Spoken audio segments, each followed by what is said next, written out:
and then went to work and got our guys here this morning and started with a great Monday practice. Meetings number one, and then practice, and then probably just overall in all three phases what we needed today, and a good start to the week. I look at what PJ Fleck has done. He's done such a great job developing the brand of Minnesota football. In his 9th season, they've recruited really, really well. I've looked at every really layer or level of their roster. It's a strong roster with good players at every position. He's had consistency, really in a world where consistency is hard. So a lot of respect for what he has continued to accomplish. And then you watch him play. I'm impressed, number one, with what they do schematically, really in all three phases. They've got playmakers all over the field on both sides of the ball. And then how hard they play is something that has stood out to me since I've watched his teams play well before I came into this conference, but then more specifically after being in for 10 months. I look at knowing their roster. I think we recruit against some of the same type of kids.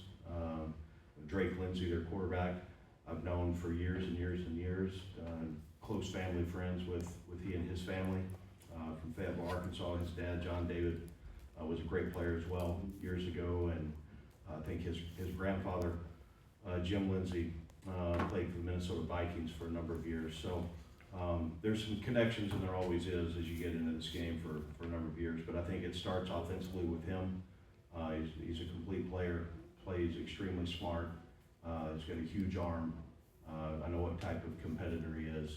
And then you look at them defensively and the way they play, aggressive, assignment sound, and play extremely hard. So they're 3-2, and it'll be a night game in conference play at their place. And what a great environment, what a great night for college football.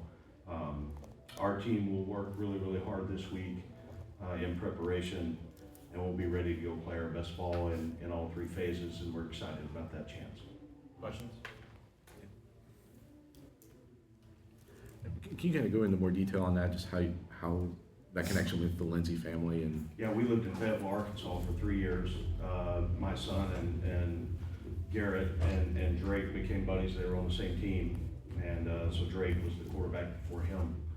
And then when we moved to town there, the Lindseys have one of the largest real estate companies in that area of the country, and got to know John David through that. Just to follow up on Saturday, did you get an update on Jalen St. and how long he'll Yeah, be he was limited today for any work that we did. We'll know a lot more tomorrow. I do think Jalen's a fast healer on what I've seen before, so hopefully get some work in tomorrow, extended work, and kind of see where it's at. There's a difference in getting back in all these injuries, getting back and being cleared, but are you cleared to play at the level you need to, in this type of game? So we'll get a pretty good indicator tomorrow on that.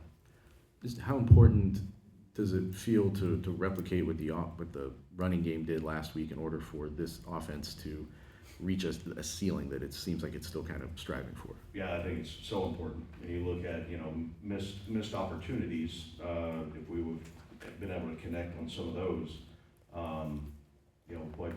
what could have been. But again, like I said, Saturday, I've got to quit talking about what might have been, what could have been, what we left out there.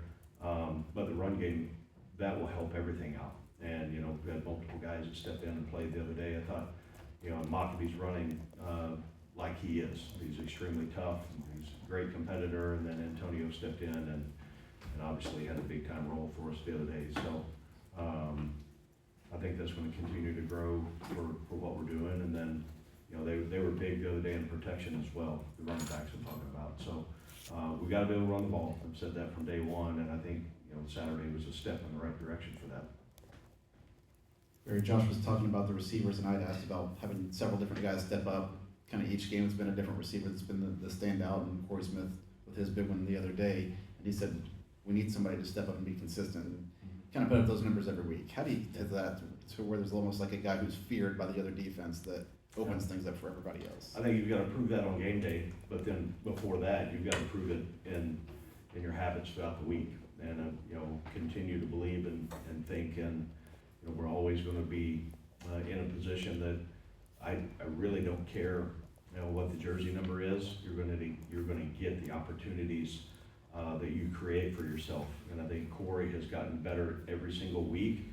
I think that there's guys that also continue to make plays, but we're gonna have to make consistent plays, and how important that is. And that's gonna take a room full of guys. And I don't know that we're gonna have just one guy that you go in each and every week on, hey, this is the guy of the week. It's gonna kind of come within what we design throughout the week, and then they're gonna earn the number of reps they get.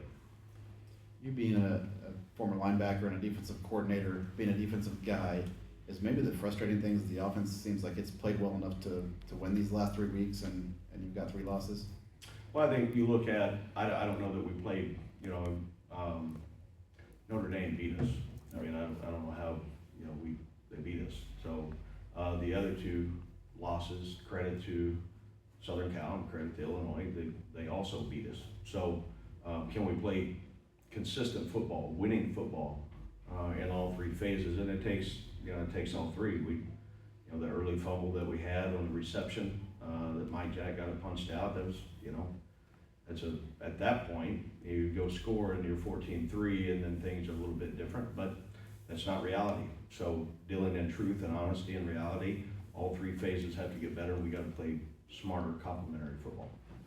You mentioned this being a night game, and because of some ill-timed weather delays, it'll be your 4th night game really this season. Is there something to be said about experience playing under the lights and having done it now, I guess, 4 times in 6 games? Yeah, I think you look, the chance to be at an away game, and then, the opportunities that presents for you, throughout the week to, you buy a couple more hours, honestly, the way I look at it. And, we get a chance to travel, and then we can travel 74 guys. So getting those 74 guys game ready, and then how do you, the Friday evening meetings and the walkthroughs, and then Saturday throughout the day, on doing everything you can to get in position when the ball's kicked off, to be able to play under the lights. I think any of our players would say that they're excited about playing under the lights.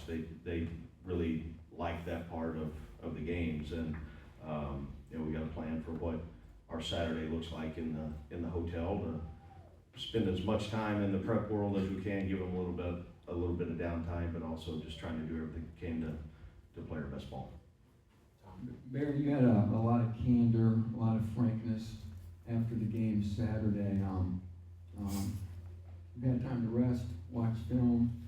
Is your assessment basically the same, or? Yeah, I hold true to, we all saw what we saw, and it's, we're not good enough yet. I've done, and my staff and myself, we haven't done a good enough job getting them ready to go play winning football for 4 quarters. So that's the chase, and that's the pursuit. And I don't like living in the world of, the gray area, or what might have been, or what could have been. The truth always comes after but. Well, we did all these things, but we came up short. We got beat, and it's my job to get that fixed. So, we can, I believe in truth and honesty and reality. And, you gotta look in the mirror. It's my job to get it fixed, and that's our passion to do everything we can to get this team to play the way we need to win games.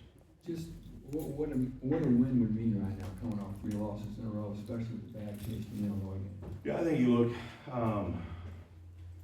this, I'm not trying to be coach talk with this, but it also, I wanna move past the last game. You learn from your experiences, but if we're sitting there letting that, spend any time other than the lessons learned from that game, if we're spending any more wasted energy on that, I don't think that's healthy for, what a team and a competitor and a staff is supposed to do. So now, you can't just say, hey, it's okay, we'll go get the next one. You've got to take those experiences that you had, the good things, and then the bad things that cost us to not play winning ball, and you've got to correct them. So I use that more as the motivation than coming off a defeat. What's the mood of the team right now?